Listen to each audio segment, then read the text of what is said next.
Teaching is not just a profession for me, it's part of my destiny. So I'm a dyslexia teacher. The pandemic made me deep down into myself. So they saw their teacher persevere. We will continue. You will have progress no matter what's thrown our way. It's a huge part of our life that we need to learn.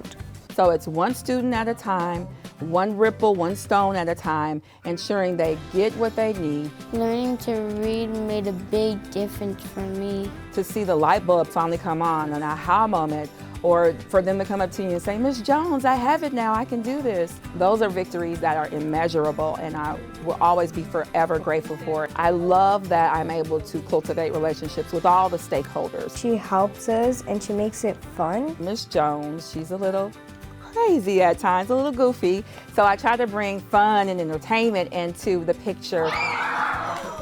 Can we do different? How can I make sure, oh, they didn't get it that way one time? I'm implanting seeds for them and their future successes, and I love that fact too about teaching. She's wonderful. I love teaching. She's pretty awesome.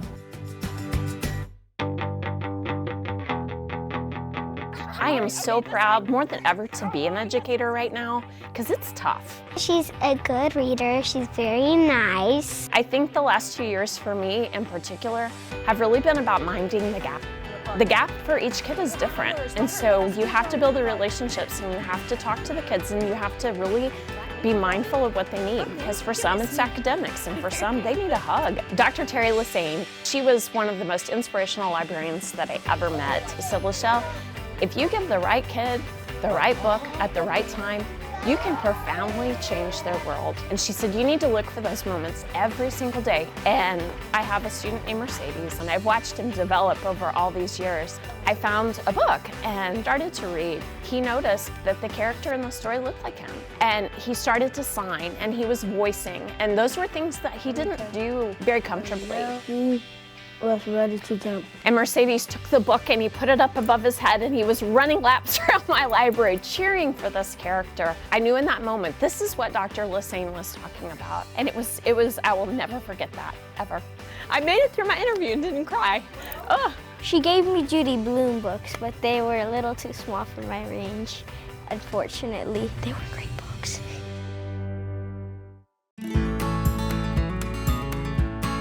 What the pandemic taught me about teaching was that we as educators have to be continual learners as well. 1, 2, 3, go. Sometimes we would call them the COVID kids because they could just roll with everything and just let the little things go. There is some grit that these kids are going to learn from going through this. And I wasn't the best reader and I wanted to be a good reader. And then Ms. Hirsch just helped me with that. Seeing those small victories and seeing your kids succeed, that's what, you know, the heart and soul of teaching is. She makes things easy to understand. I had a little girl that was a very reluctant reader, and she has progressed so much that now I've heard her say, no, I don't want to be done. I want to keep reading. I want to keep going. It's just been amazing. She sometimes makes games that you can play with, like addition and subtraction. Knowing what interests them, what motivates them, is very important. Maybe you're on this certain reading level that you just can't get higher, then she may challenge you to get up to that level. I do love teaching. I absolutely love it, and I hope to be able to do it for many more years, continuing to get to love on all these kids.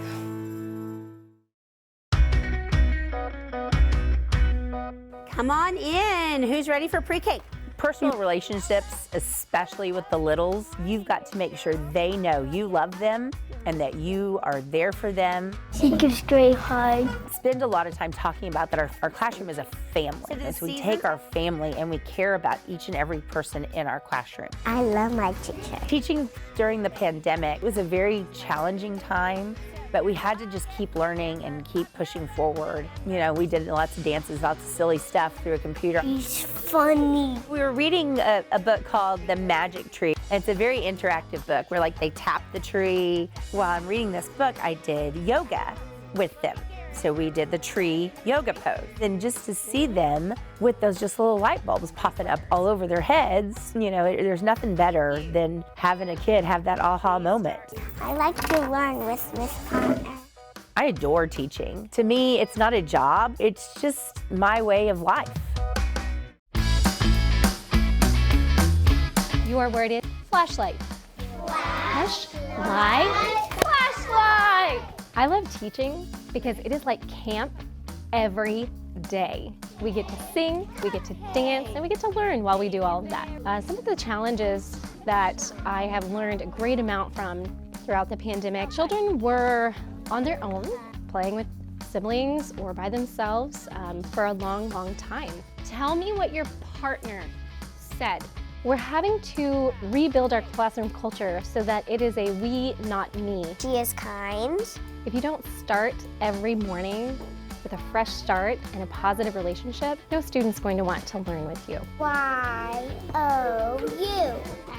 Throughout the day, providing high fives, immediate feedback that builds their soul. We learn how to read.